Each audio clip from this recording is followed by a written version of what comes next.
दोस्तों आज हम एक्सप्लेन करने वाले हैं हाल ही में आई एक कमाल की मूवी जिसमें कल्याणी और फाफा लीड रोल में हैं। इसलिए आप वीडियो को भी लाइक कर दीजिए। हम चलिए कहानी शुरू करते हैं। तो मूवी की शुरुआत एबी नाम के लड़के से होती है जो अपनी शादी का कार्ड देखकर बहुत खुश हो रहा था कि कल उसकी शादी के बाद वो हमेशा अपने प्यार के साथ रहेगा। तभी उसकी मंगेतर निधि का फोन आता है और वह उसे तुरंत बाहर बुलाती है। निधि भी उतनी ज्यादा एक्साइटेड थी। यहाँ वो एबी से थोड़ी बात करके कहती है कि मुझे आज एक सपना आया जिसमें एबी शेरवानी पहनकर कार से नहीं बल्कि एक सफेद घोड़े पर बैठकर बारात ला रहा है। वह चाहती है कि एबी उस सपने को पूरा करे। ये सुनकर एबी दंग रह जाता है कि अब वह घोड़ा कहाँ से लाएगा। तब हड़बड़ी में एबी रात को ही अपने दोस्त अनुराज को फोन करता है जिसने शादी की सारी तैयारी कर रखी थी। यहाँ घोड़े की बात सुनकर अनुराज रातों रात सफेद घोड़ा ढूंढने निकल जाता है और काफी खोजबीन करने के बाद आखिरकार उसे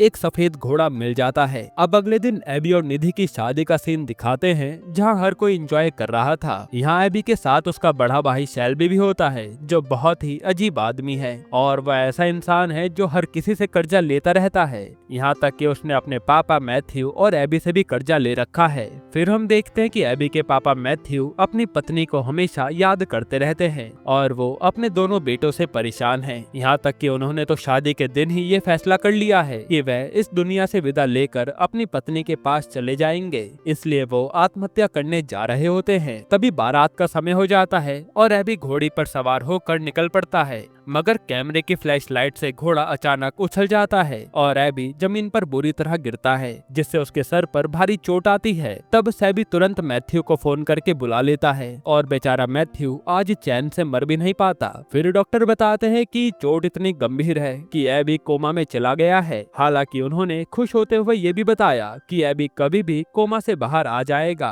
चाहे वह 1 दिन हो, 3 दिन हो या फिर 1 साल। ये सुनकर तो निधि परेशान हो जाती है और उसे समझ नहीं आता कि वो क्या करे। अब यहाँ से कहानी फ्लैशबैक में जाती है जहाँ एबी और अनुराज एक फर्नीचर कंपनी में काम करते हैं। उनका काम फर्नीचर को ठीक करना और डिलीवर करना है। एक दिन वे 15वीं मंजिल पर फर्नीचर डिलीवर करने सीढ़ियों से चढ़कर जाते हैं और यहाँ कस्टमर बताता है कि फर्नीचर उसके पापा ने ऑर्डर किया था और उसे अभी किसी चीज की जरूरत नहीं है। लेकिन अनुराज को तो जोर से सुसु लगी थी, इसलिए वे अंदर घुस जाता है और इस लड़के का नाम विनीत है। यही इन्हें पता चलता है कि ये इन्हें अंदर आने इसलिए नहीं दे रहा था क्योंकि अंदर निधि मौजूद है और ये दोनों शायद इंटीमेट होने वाले थे। असल में निधि और विनीत कॉलेज के दिनों से प्यार करते थे और निधि उससे शादी करना चाहती थी। तभी एबी बताता है कि विनीत के पापा बस 5 मिनट में आने वाले हैं, मैंने उन्हें फोन किया था। ये सुनकर तो विनीत निधि को घर से भगाने लगता है कि मेरे पापा आएंगे और तुम्हें देखेंगे तो भड़क जाएंगे। लेकिन तभी विनीत के पिता आ जाते हैं और बातों बातों में एबी से बताते हैं कि उन्होंने विनीत के लिए एक लड़की देखी है जो विनीत को भी पसंद है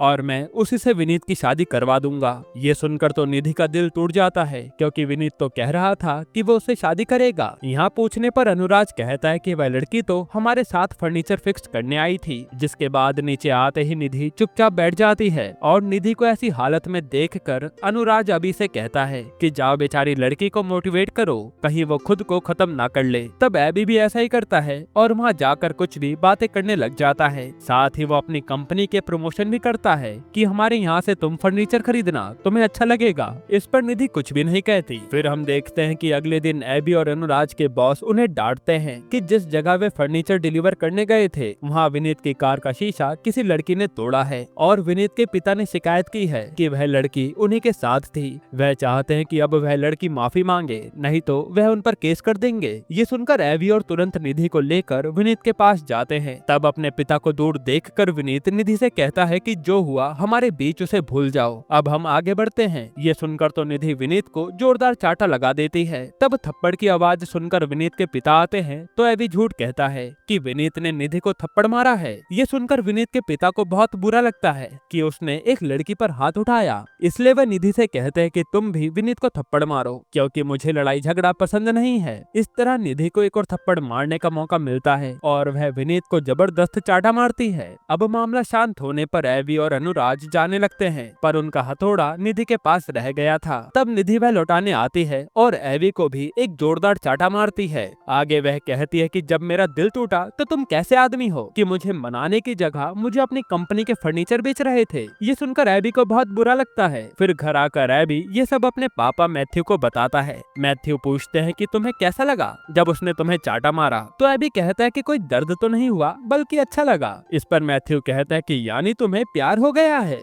दूसरी तरफ निधि को भी नींद नहीं आ रही थी। उसे बार बार एबी का ख्याल आ रहा था और उसे लग रहा था कि थप्पड़ मारकर उसने बहुत गलत किया। तब अगले दिन निधि एबी के पास आती है और बताती है कि थप्पड़ मारने के बाद से मेरी नींद उड़ गई है और वह चाहती है कि एबी भी अब उसे एक थप्पड़ मार दे जिससे उनका हिसाब बराबर हो जाए। इस पर एबी मना कर देता है कि नहीं, मैं किसी लड़की पर हाथ नहीं उठाता। लेकिन निधि तो उसके पीछे पड़ जाती है जो हर जगह उसके पीछे चाटा खाने आ रही थी। फिर एक दिन निधि जब एबी के घर आती है तो निधि के लगातार परेशान करने से एबी को गुस्सा आ जाता है और वह निधि को थप्पड़ मार देता है। तब निधि कहते कि वह तो माफी मांगने आई थी क्योंकि उसे कल रात से कोई सपना नहीं आ रहा। ये सुनकर एबी को फिर बुरा लगता है। तभी निधि अचानक बेहोश हो जाती है और एबी उसे सहारा देता है। वहीं मैथ्यू ने ये सब देख लिया था। फिर ये निधि को हॉस्पिटल लेकर जाते हैं और निधि के होश आने पर एबी उसके लिए रोज लेकर आता है। तब ये सब देखकर मैथ्यू और निधि के माता पिता को लगता है कि इन दोनों का आपस में चक्कर चल रहा है और इन दोनों की शादी हो जानी चाहिए। इस तरह से वे आपस में ही इस रिश्ते को तय कर लेते हैं। फिर ठीक होने पर निधि एबी से मिलती है और कहती है कि मेरे घर वालों को गलतफहमी हो गई है, जबकि हम दोनों तो ठीक से दोस्त भी नहीं बने।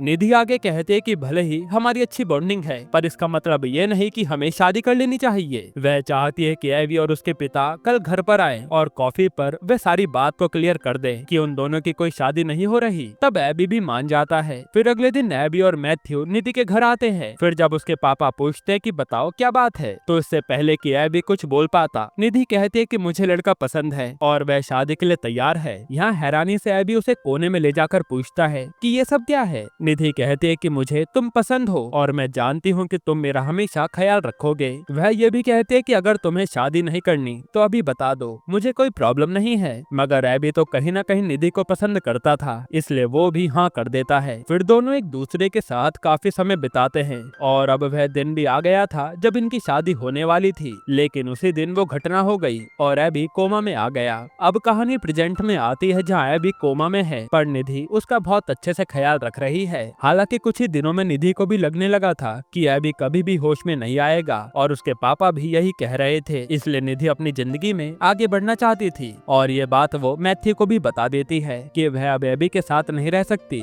इसलिए वो एबी की अंगूठी देखकर वहाँ से चली जाती है। फिर मैथ्यू ये बात अपने बेटे एबी को बता रहा होता है कि निधि ने उसे धोखा दे दिया और उसकी सगाई की अंगूठी भी वापस कर दी है। ये सुनते ही एबी को धीरे धीरे होश आने लगता है और वह कोमा से बाहर आ जाता है। यहाँ कोमा से बाहर आते ही उसे ये सदमे भरी खबर मिलती है कि निधि ने उसे छोड़ दिया। ये सुनकर तो एबी सोचने लगता है कि अब उसे निधि से बात करनी चाहिए ताकि सब ठीक हो जाए। इसलिए एबी अनुराज और सेल्बी से कहता है कि जाओ, जो अंगूठी निधि ने वापस की है उसे ये वापस दे आओ और कहना कि एबी ठीक हो चुका है। तब अनुराज और सेल्बी जब अंगूठी वापस करने जाते हैं पर वो रास्ते में कुछ प्लान बदल देते हैं। फिर जब एबी इन्हें फोन करता है तो सेल्बी झूठ कहता है कि उसने अंगूठी निधि के मुंह पर मारी है और ये भी मालूम चला है कि निधि किसी दूसरे लड़के से शादी कर रही है। ये सुनकर तो एबी का दिल टूट जाता है। हालांकि ये सब तो झूठ था और असल में सेल्बी ने वो अंगूठी गिरवी रख कर जुआ खेल लिया था। फिर हम देखते हैं कि एबी गुस्से में थेरेपी लेता है और चलना शुरू करता है क्योंकि काफी समय से कोमा में रहने पर उसका शरीर कमजोर हो गया था।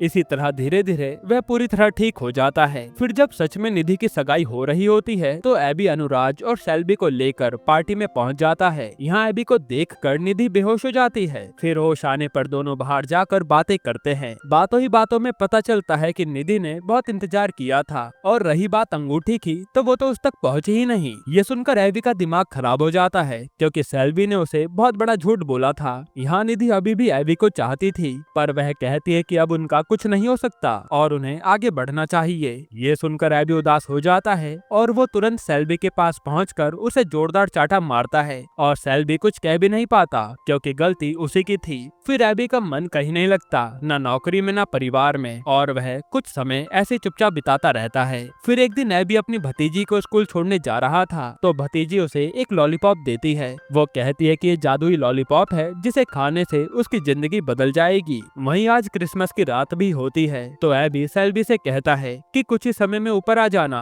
तुम्हें एक सरप्राइज मिलेगा। फिर एबी उस जादुई लॉलीपॉप को खाता है और आत्महत्या करने की कोशिश करता है क्योंकि वो इस जिंदगी से तंग आ गया था। तभी सामने वाले घर में उसकी नजर रेवती नाम की लड़की पर पड़ती है जो खुद आत्महत्या करने जा रही थी। ये देखकर एबी अपना प्लान कैंसिल करता है और उस लड़की को बचाने के लिए बिल्डिंग की ओर भागता है। दूसरी तरफ सेल्बी एबी के कमरे में जाता है और उसे पता चलता है कि एबी मरने की कोशिश कर रहा था। तब वह फांसी का फंदा लगाकर सेल्फी लेने लगता है और उसी समय उसकी पत्नी के आने से उसका बैलेंस बिगड़ जाता है और सेल्बी की पत्नी को लगता है कि उसका पति आत्महत्या करने वाला है तो वह उसे बचा लेती है। अब अगली सुबह सेल्बी की पत्नी एबी को ये सब बताती है और उनके पिता मैथ्यू भी वहीं थे। उन्हें लगा कि शायद कर्ज ज्यादा होने की वजह से वह ऐसा कर रहा है। वहीं एबी को अजीब लगता है तो वह सेल्बी के पास जाकर पूछता है कि वह ऐसा करने क्यों जा रहा था, जिस पर सेल्बी कहता है कि वो सब मैं नहीं कर रहा था बल्कि वो तो तू करने वाला था। तो एबी सेल्बी से कहता है कि ये बात किसी को बताना मत क्योंकि वह अब ऐसा कुछ भी नहीं करेगा। साथ ही वो कहता है कि अब तुम्हें कर्जा भरने की भी जरूरत नहीं पड़ेगी क्योंकि कर्जेदार ने तुम्हारे सारे कर्जे को माफ कर दिया है। इसके बाद एबी रेवती के पीछे पड़ जाता है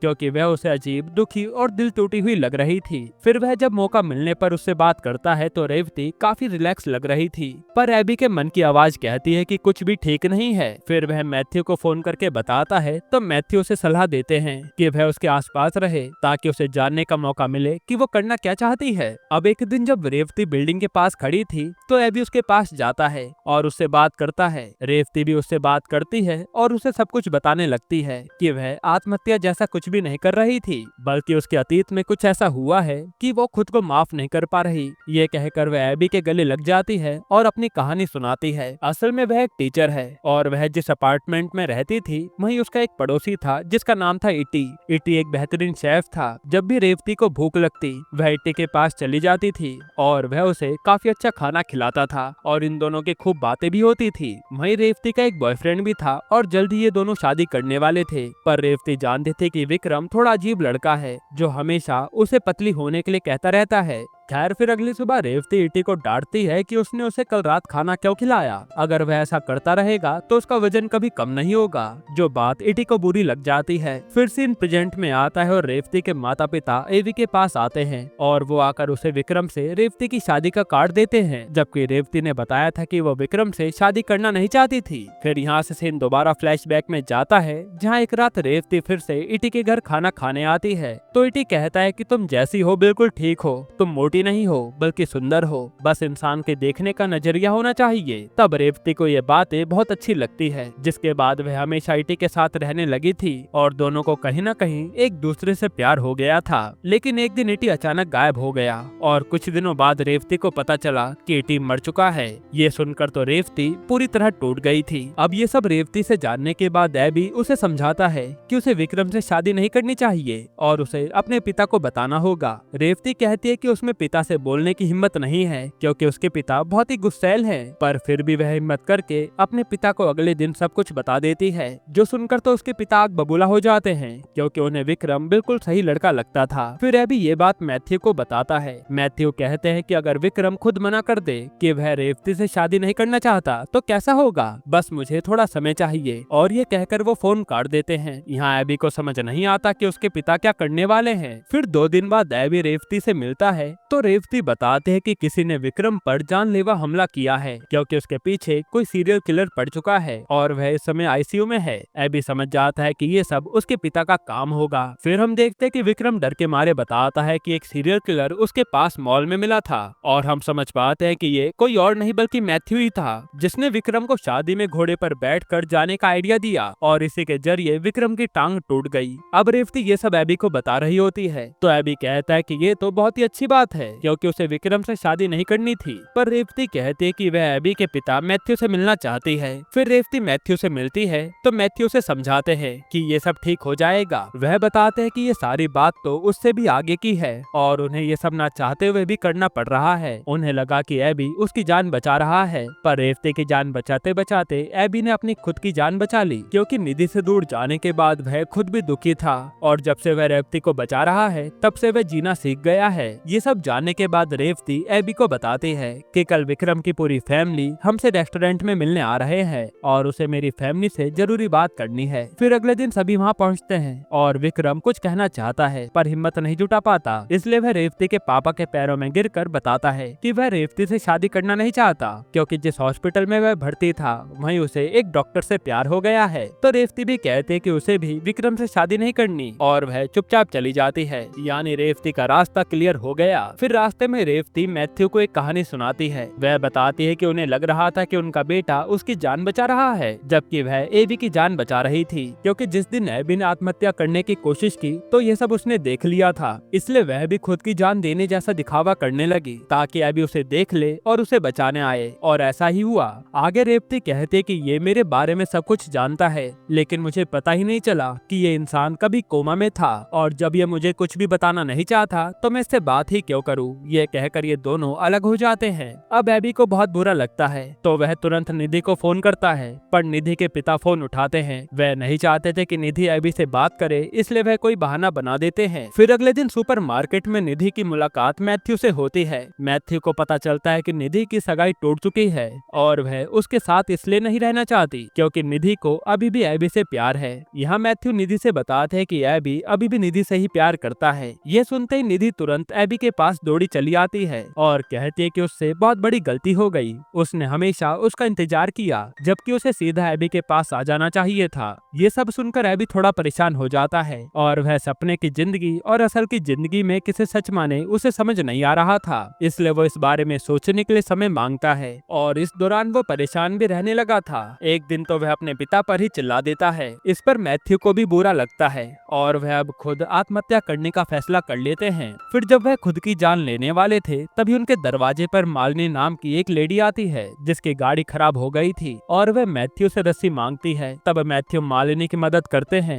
और मालिनी को देखकर उन्हें अपनी पत्नी की याद आ रही थी। तब यहाँ इन दोनों की बातें होती है और मैथ्यू बातों बातों में मालिनी को प्रपोज कर देते हैं। तब मालिनी को भी ये सब पसंद आता है और ये दोनों एक दूसरे से मिलने लगते हैं। फिर कुछ ही दिनों में इनकी शादी भी हो जाती है जो देखकर हर कोई हैरान था और ये दोनों हनीमून के लिए चले जाते हैं। दूसरी तरफ एबी की लाइफ में कुछ भी ठीक नहीं हो रहा था, उसकी एनर्जी ही खत्म हो चुकी थी और जैसे तैसे वह अपनी नौकरी के लिए एक स्कूल में फर्नीचर डिलीवर करने जाता है। वहीं उसकी नजर रेवती पर पड़ती है जो वहीं पढ़ाती थी। फिर जब वह उसे मिलता है तो रेवती कहती है कि तुम अपनी लाइफ में बहुत ज्यादा कंफ्यूज्ड रहते हो, तुम डिसाइड नहीं कर पाते कि तुम्हें किसके साथ रहना है। अगर तुम सच में किसी से प्यार करते हो तो तुरंत एक्शन लो, उस इंसान के पास जाओ और उसे बता दो कि तुम उससे कितना प्यार करते हो। ये सुनकर तो एबी समझ जाता है कि वह अभी भी निधि से प्यार करता है। तभी एबी को याद आता है कि जब वह कोमा में था तब निधि हमेशा उसका साथ देती थी और उसका ख्याल रखती थी और जब निधि एबी से दूर हो गई तब भी उसने हमेशा एबी का इंतजार किया है। इससे साबित होता है कि निधि एबी से ही प्यार करती है। ये सब याद आते ही एबी निधि के पास आकर शादी के लिए प्रपोज करता है तो निधि भी हाँ कह देती है क्योंकि वो तो हमेशा से यही चाहती थी। यहीं पर ये मूवी खत्म होती है। दोस्तों आपको ये मूवी कैसी लगी हमें कमेंट में बताइएगा और इसके अलावा आप कौन सी मूवी का एक्सप्लेनेशन चाहते हैं वो भी कमेंट कीजिएगा। बाकी अगर आपको हाल ही में एक कमाल की मूवी देखनी है तो आप ये वीडियो देख लीजिए।